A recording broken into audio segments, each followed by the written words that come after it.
And so, as Pedro is an expert on that, on the privacy, I believe that it's very relevant to listen what they can tell us about location privacy. So, the privacy with respect to the location where we are. Thank you so much, Pedro, for being here. And Pedro is an associate professor at this Rosario University in Colombia. And he was also before the professor of Angeli and Juan Pablo. So some of the people you know very well because they are also teaching you the practicalities about the GIS. Thank you so much for being here, Pedro, and the floor is yours. Well, Maria, thank you very much. Do I do it here or do I stand up?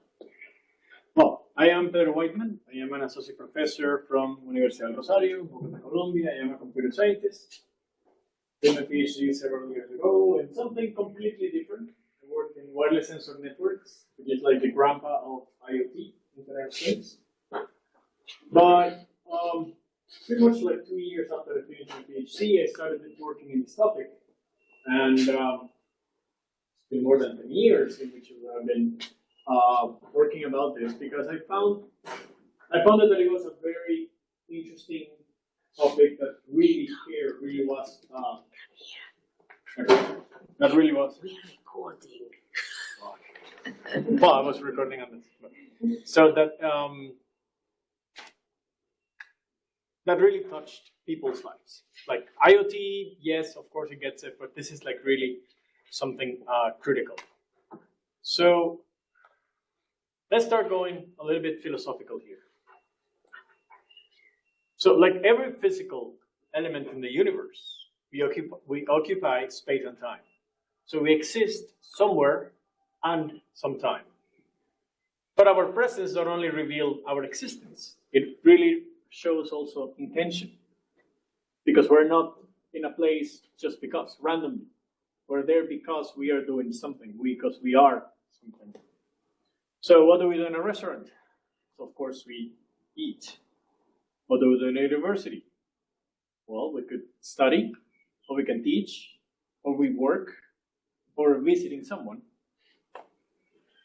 What do we do in healthcare? We may go visit someone, or we may go because we're sick. And what does the fact that we're sick can tell about us? Or what type of health center we're going? If it's a dentist, or if it's a cancer research center, for example. Or what do we do in a court of law? Same thing, when we go to a judge or to a lawyer. Are we in trouble? Or that lawyer is our partner? So that element of location tells a lot about us. So, and also the time in which we go makes a whole difference. So of course, if we go in a restaurant at 8 a.m., if it is not a breakfast restaurant, most likely we work there. If we go to university at night, we may be PhD students going to a lab. So it changes the perspective of things. So before we start, have you heard about GDPR? Yes? No? No? Come on. So GDPR is the European standard for personal data. Yeah. I don't know exactly the acronym, but so this is pretty much when you go into a website and they ask you, this is the, we're checking on your cookies and if you want to accept or not. Those are part of the requirements that GDPR requests. Also for health, also for bank, also for like pretty much everything. Every company that requests personal data from you, especially in Europe, and for all Europeans all over the world, they need to comply with the rules of GDPR. So let's go on to definitions. So for example, personal data. What's personal data? Any information related to an identified or identifiable natural person, which is data subject. It means that it may not have direct information about us, like your national ID number, or your passport number, or your name, but it may have enough information to guess who you are. That's why it's identified or identifiable natural person. So they may have just enough information that put together, of course, it's you. So if they would ask in this room, all right, a person from Colombia, oh, there are 3. A person from Barranquilla, oh, there are 2. A person from Barranquilla with a PhD, oh, there are 2. A person with a PhD in computer science, oh, there's 1. So with enough information, you can identify a person, and that makes it important. So an identified natural person is one that can be identified directly or indirectly, in particular by reference to an identifier, such as name, identification number, location data, and online identifier to one or more factors specific to the physical, psychological, genetic, mental, economic, cultural, social definition of that natural person. I don't know if you know, but for example, when you go online, Google, Meta, all of them have an online ID for you. That's how they track you all over the internet. That's something that you can also request from them. So this is just the basic definitions of GDPR. But not all personal data is the same.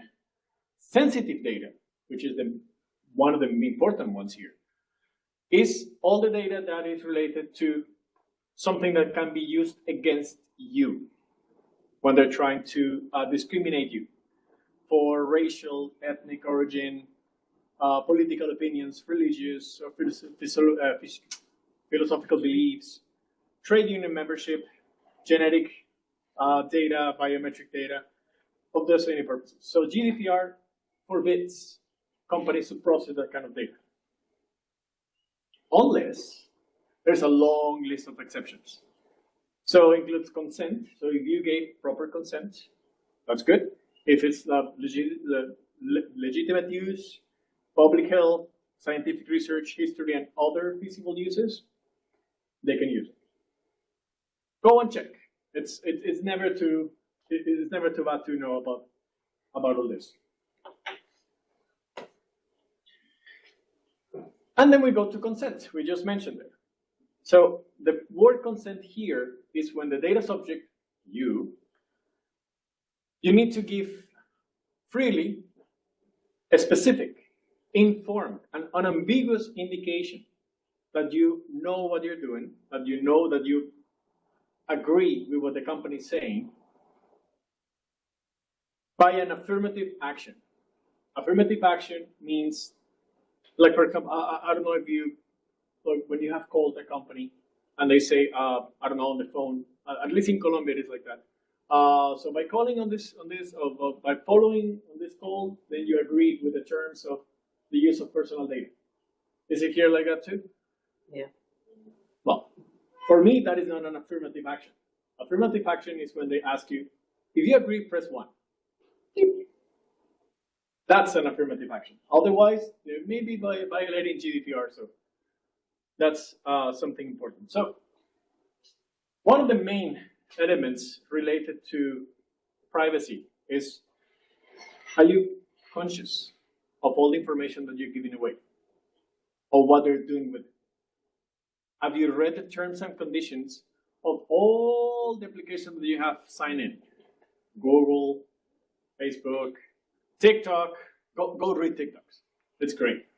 All of them. You have agreed for them to do many things with your data that you have absolutely no idea what they're doing. Some are doing a better job, others definitely not. So try to read. Oh, of course, there's a point in which, but I need to use Facebook or TikTok or Instagram. Yes, but at least be aware of the things that you agreed to. It's a contract, so be aware of that. So now, why is this important? Because as we saw, location is not included into sensitive data. It's just the personal data. However, as we just mentioned on the first slide, location tells a lot about us. Where we go, who do we hang out with, the places we do, the places we go, the things we do. And that is, for many of these companies, that's gold. That's really, really valuable. And they do a lot of things for us based on that. And they sell lots of information due to that. So given that it's not considered sensitive data, then there is not much legislation about it. There's no standards. There's not a special way in which location data needs to be treated before it is shared with others, sold, or used for the company's benefit. So, but on the other hand, because it's so important and it has so much information, it is really valuable for companies. So, privacy and the protection of the data must be done in such a way that the data doesn't get degraded at some point that it's just worthless, that it doesn't have any value. It's part of the most of companies' business core today. So it is important to be kept like that. So we're going to check a little bit of some techniques on how to protect the ones that I have. So some of the ones that I have seen and developed during the years. So let's start with the definition of location information. So location information is composed by three main elements.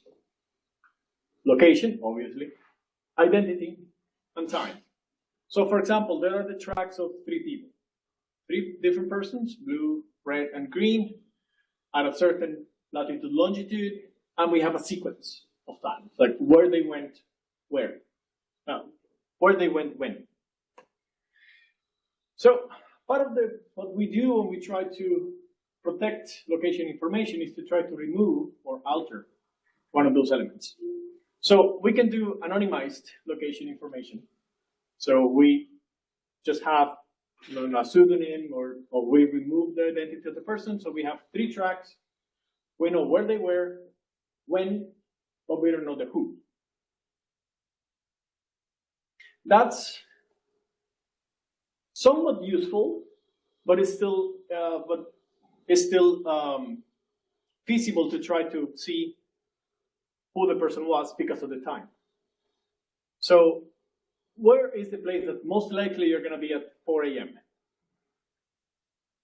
Home. Huh?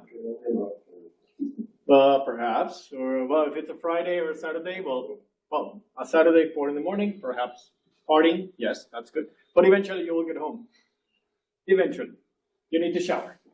So, yes. Based on that, based on the routine, you can pinpoint key elements of that person. And with enough information, you can do it's called a phone book attack.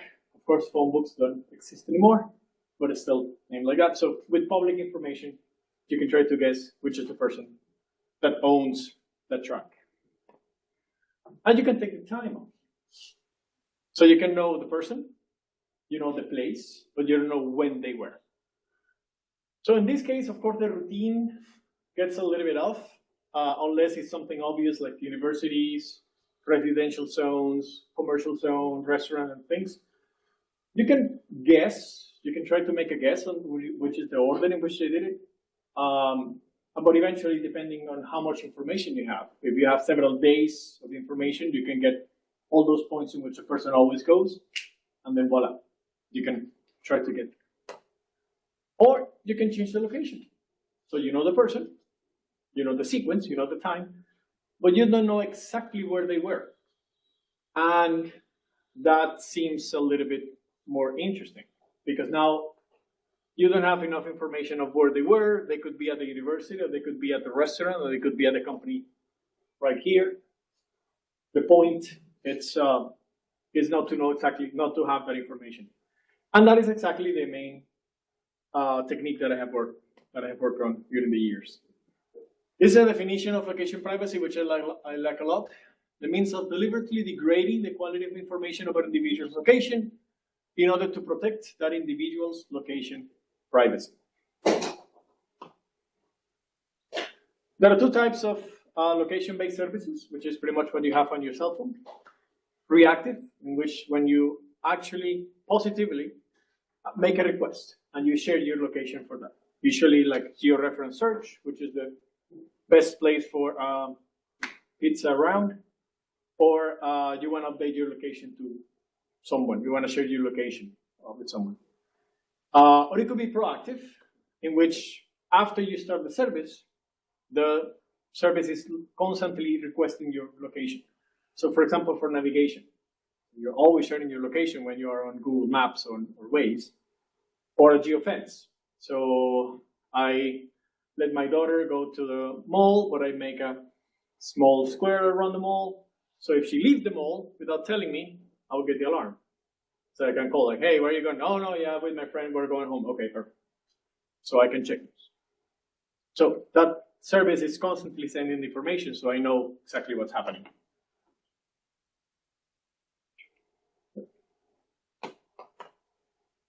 So there are several techniques that can be used. We're going to see some of those, depending on the type of service that we look for. So when we want to protect identity, which is still also a possibility, we can do it in several ways. One of the ones is external protection, which is actually the way in which you can get back to the dark web without being seen, like using a Tor protocol, which pretty much breaks down the point-to-point connection that internet's allowed. The TCP, it breaks it point-to-point. So if Alice wants to talk to Bob, Bob will never know where Alice comes from, because he always each of the computers will see just one step at a time of that connection. So even if that first computer here received the message for the first time from Alice, it could have been from another computer. So you lose that point-to-point connection. Or inside an application, then of course you can go with pseudonyms. Like this is an example of vehicular networks in which two cars are very close in a certain stop, like a stoplight or an intersection, and they exchange pseudonyms, and then they continue their path.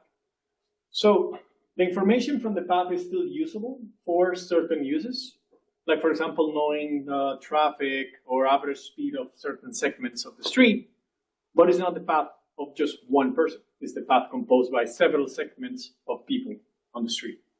So in that way, you can actually protect the location information, at least of that first person, of each of the persons working here.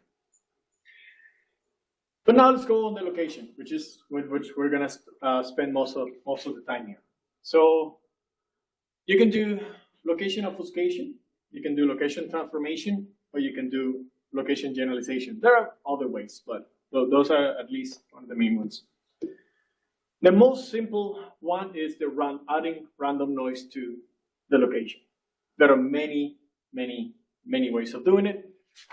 These are at least 4 that I have done. NRAND, tetrarand, pinwheel, and nearrand. Those are ways in which you take a single location point, and you pretty much generate a point within a small area in order to do it. So you can do it purely randomly, like with a uniform distribution, or you can go with a uniform distribution on a certain area, or you can go with pinwheel, which is just a function based on a certain angle, or you can go to near rand, in which you have a point cloud, and you use that point cloud to calculate where to go, and you have certain control of on which areas you don't want any point nearby. So for example, that green point can be the home, so I isolate that point, and it will never appear on the path of the user. The main problem with random noise. So this is an example of how a path can look like. The original is in red. If you add like a 20-meter random noise, a maximum of 20-meter random noise, you can have that. If you add 100, if you add 500 meters, then you have pretty much just an area of the person was around here, but you have no idea exactly where. The main problem with this is that the data is degraded in an irreversible manner. You're adding noise, and you're reporting that noisy point to the server, to your service provider. So yeah, you'll never know exactly where you were, and it is susceptible to filtering. So you actually can do some noise filtering, and you can reduce that substantially. Also, there are certain problems, like if you're in a highway, there's nowhere to hide. Around the highway, there's nothing. So yes, you can add noise, but if it's the only path, then of course you were there. You may know exactly at what time you were in which part, but whatever. But if you add too much noise, then the data is completely useless. If you add 2-3 kilometers, that's worth it. That's not worthless. But you can go to spatial transformation. So what if you don't add noise, but you transform the data? If you transform the projection, or if you use certain code or encryption in order to do that. So of course, it cannot be read directly, so you don't even know the whereabouts of the person. It can be reversed, so it's not a hash, it can be reversed. And you could offer a certain level of service, especially if it's a homomorphic encryption or random functional encryption. So this one that I propose is called Matlock. It's mathematically it's very basic. So pretty much you take your location information, latitude, longitude, and time. You multiply by a matrix, by a 3.3 matrix, and voila, that's what you get, that line. Of course, it's not a perfect line, but in general, it becomes a very nice line. So it doesn't reveal the whereabouts because all the dimensions are changed, but it preserves some geometrical properties. So I can do geofencing over coded data because I'm just changing the projection. It's a linear relationship. So that, and it's completely reversible. You just multiply by the inverse of the matrix and you have the original data as it was. So this is one of the examples. Based on this, I created then Fisheye Matlock, which is like a second version of it, in which I can create disposable matrices that will be able just to decode part of the path. So you want to share your location with someone, but you don't want them to know the whole path where you were. You just share that key that will just work to decode that part. All the rest will be noisy. So it's pretty much works like a fisheye lens. So it will give you very good detail of the point that you want to share, but it will all the rest of the path will be distorted. So that's how it looks. And it's very tailored. You can really personalize what you want. So the amount of error. So the blue one is the original path. If you add a little bit of noise, then you can have the orange, which more or less resembles the original path. At the point that you want to share is very precise. Like even you can add or reduce noise around the point. But if you don't want to reveal that much, then you can go on the gray, for example. On the point that you want to share, they intersect. But all the rest gets different. Or you can go like, I really don't trust that the person or the company that I'm sharing my data with, but I want them to know that I was at that place at that time. Then I share a key that will generate that yellow path that indeed will have the intersection at the point of interest and nothing else. This is just published. It took me a while to publish. People didn't understand it, but we get it. So that's one way. There are other techniques to in order to do this, but this is one of the ones that is the closest one. You can do generalization. So in this case, you are reducing the precision of the data. So instead of reporting one point, you're reporting an area. And one of the easiest ways to do that is to use geocoding techniques, either geohash or H3, which is what's developed by Uber, or that's Gentek. I created that one. So if you don't know, geohash is one way of coding geographical locations. So pretty much it's a series of bits that are joined into with base 32 digits, which is like 5-bit long characters. So eventually it's just dividing into quarters all the area of the Earth. So the more digits you have, of course, the more precise it is. This is H3. This is Uber's one. So this one is nice. This one is nice, but it depending on how many digits, if it's an odd or an even number of digits, that will be the area. The area can be rectangular or can be square. You can go to Uber, H3. So it divides the world into hexagons. It's a very, very nice one because all the areas are similar.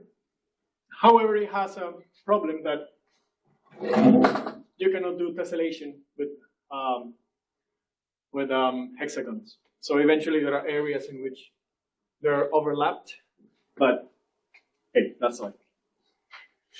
And GenDec, which is the one that I proposed last year, which uses the decimal parts or approximation of the decimal parts of the regular latitude longitude by dividing the square into depending the number of levels that I would like to have. I would like it to have 2, 3, 4, 5, 6, 7, 8, 9. So it depends. It pretty much divides the segment in such a way that I can give more granularity to a full decimal point in latitude longitude, which can be, of course, depending on which position it has, it can be whole kilometers long. So, for example, this is how GeoHash will do it, like with different ways of position. This is with 5 digits, 6 digits. This will be the area. This is like the point that is representing the whole area. With this was 6, 7, 8. So eventually, of course, it's always an area. But of course, you have like 10 digits. The area is like 1 centimeter by 1 centimeter. So that's the location you want. Same thing with H3. So those are the hexagons. That's the size of the hexagon that you have. So H1 is going to be like 1/5 of the hexagon. And of course, when we talk about GenDec, of course, then we have a problem because the scale is 100 times smaller. But when you have many sublevels, that granularity starts to be more controlled. You can work with the redundancy too. This is another way of treating the system, in which you can do it in 2 ways. You can do dummy queries. So when you query something like, okay, where's the nearest Chinese restaurant around? I don't send 1 location. I send several locations. I can send 10 locations in Milan, and the system is not supposed to know exactly on which we are. So in that case, we can trick the system by sending all those 10 requests, getting the results, and then our cell phone, who knows where we are, will filter out all the unnecessary ones. That usually has of course, that puts a load into the service provider because now it has to offer not just 1, but attend not just 1, but 10 queries. So it will consume more. So that's probably not something that they would like to have.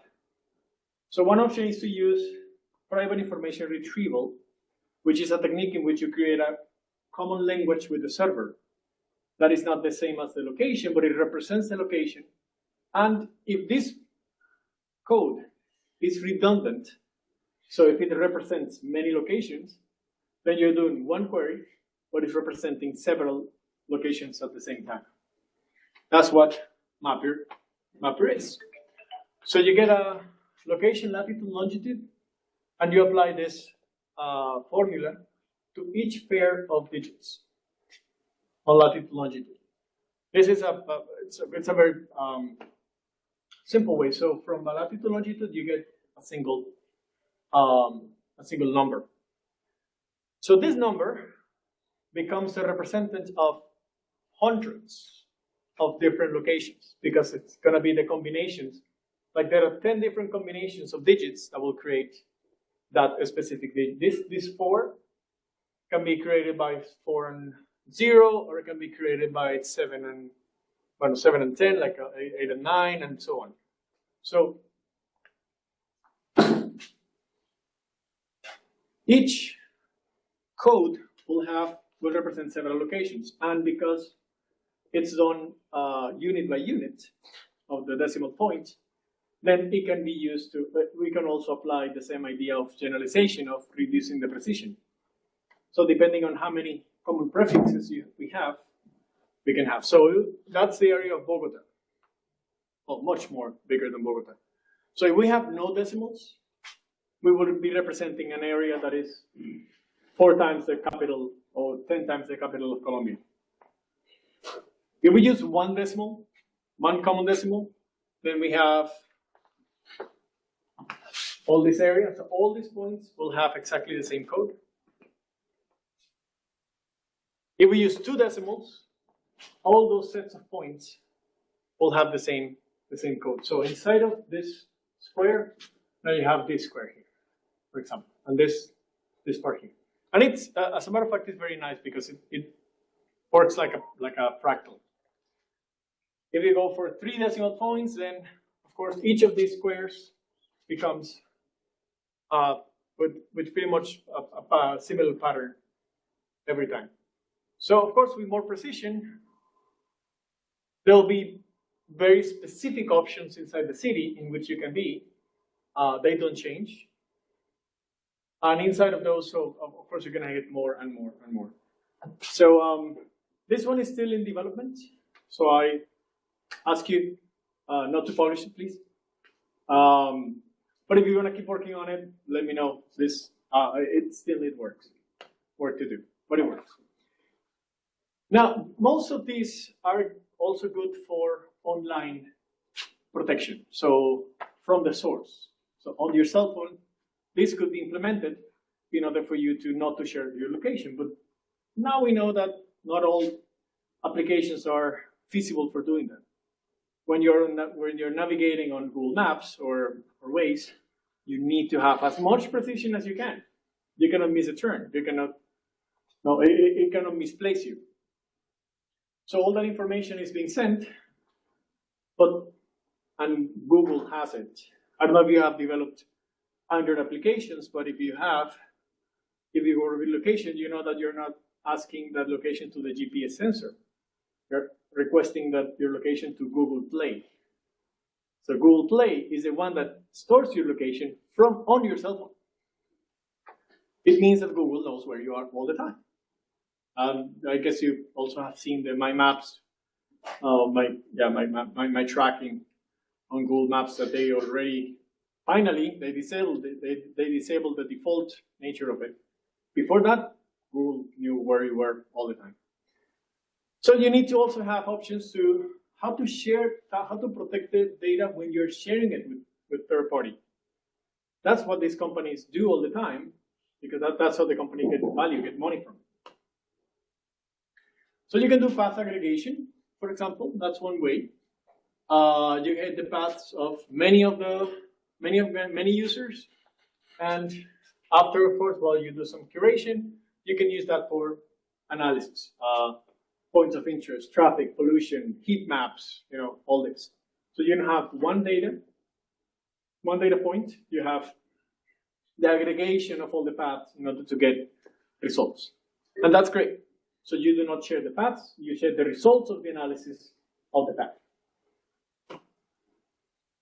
Or you can do some aggregation, for example, in which this is Milan, of course, as you may recognize it.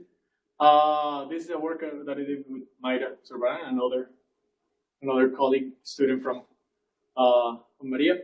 So we have almost 19,000 tweets that was an earthquake sometime 2016, 2017, I don't remember. And So we use that to create this in order to start aggregating points in such a way that it was natural. So we were not doing it by location, we were also doing it by the frequency of the data. So we're trying to protect places like this, which is the, if I'm not mistaken, that's the Duomo, which is one of the reference points of Milan. So there are so many tweets in there that they are protected by themselves, just to the quantity. But tweets around here, they're more isolated. So they're more, they can be victim of public information, public database attacks, even if they are anonymized, just because they exist where no one else is, or where very few people are. So we did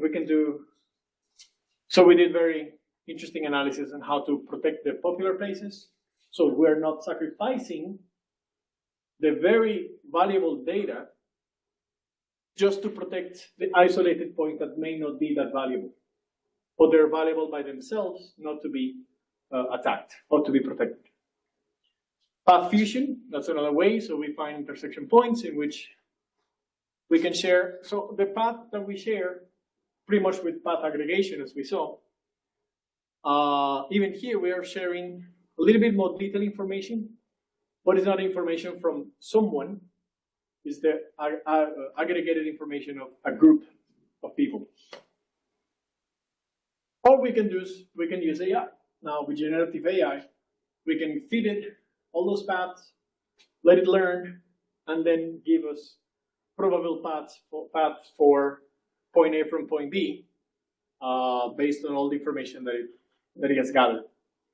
The main problem with this, of course, is the possibility of a biased response, or that the LLM or the generative AI may be revealing sensitive information of at least one of the paths that was used to train it, that may have a specific pattern that we would like to protect now. So, conclusions. So location privacy has been a very active research for many years, more than a decade. But generative AI, it's definitely opening interesting doors into what can be done with these models, especially at training time and after, when they are given this information. So how do we protect the LLM from receiving sensitive data that should not have? And how do we protect the users and the LLM from revealing that information? So those are the two main moments in which we need to probably act into this. And there's a lot of pending work on adoption of these techniques. There are thousands, most likely, if not hundreds, thousands of papers on techniques like this. So why haven't they been appropriated by the companies? Of course, there's no will by the companies. It costs money. It degrades the quality of the data. And also, like just a few weeks ago, I went to a company and offering all the services, and they told me, are they certified? No. Are they post-quantic? No. Better. I don't know. I haven't proved that they are not, so they're not. So there's work to do in order to actually make them industry ready, all these techniques.